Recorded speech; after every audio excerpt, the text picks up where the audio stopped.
Welcome back, everybody. It's the Watchpoint Post Show, and we continue right now with a very special guest on the desk. We've brought in one of my favorite main tanks and one of the most well-spoken players of all time. It's Fusions. How are you, buddy? I'm good.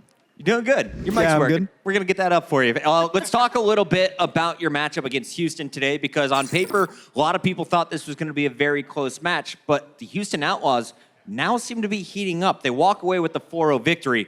What's the toughest part of playing the Outlaws right now, a team that no one was afraid of in Stage 2? I think with the Outlaws, they bring a lot of versatility, especially with their lineup that they're playing right now. So you don't really know what they're going to do, and they're very good at the stuff that they're playing right now. Like, you've seen them really strong on the Sombra. Dante's really, really prolific on that hero. So yeah, they're a tough team to play against now, and I think they're going to show strength in the next matches as well. Well, one thing we saw at the end of this match was you were clearly frustrated. We saw the emotion pouring out on stage, and you were telling us backstage after halftime that you are an emotional player. Can you kind of walk us through this experience and what was going through your head after that Game 4? Yeah, I mean, after map 3, I was already upset, obviously. Still gave it our all for map 4, but it's really tough, you know, like a tough loss like that, especially on a streak of losses now. It gets you, you know. You put in so much effort every day to be in the Overwatch League and to play here at this level. So, yeah, it really sucks to get losses like that, but we'll bounce back. And we see it across professional sports. Some players, they take their game to the next level. They're driven by emotion. Other players, they like to just stay calm and cool. I like your style of playing with the emotions. Do you feel that that's an asset for you, or how do you view that as a player?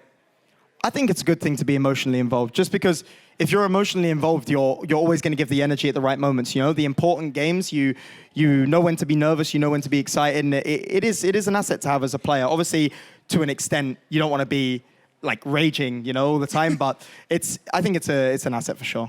So how are the new players doing on stage? Were there any nerves for the new faces on Boston Uprising, or is everything under control? I think there's always nerves for new players. People treat nerves in different ways. Some people struggle to talk more. Some people talk less. Our new players have been honestly doing pretty well. Alamel's seen more playtime on stage, and Persia as well. They've both been pretty calm under the pressure, so I think they're doing pretty good. So talking about that playtime, you have been giving us more different looks, more experimental with the lineup. Are you settling on something, or do you want to continue to keep it fresh and tussle it around a bit? Yeah. I think we've found a direction that we want to head in now. So we'll see moving forward. Obviously, I'm not going to announce every team what we're going to be running, but I think we know what we have to do moving forward, and we know what we want to focus on, and that's going to help us in our matches moving forward.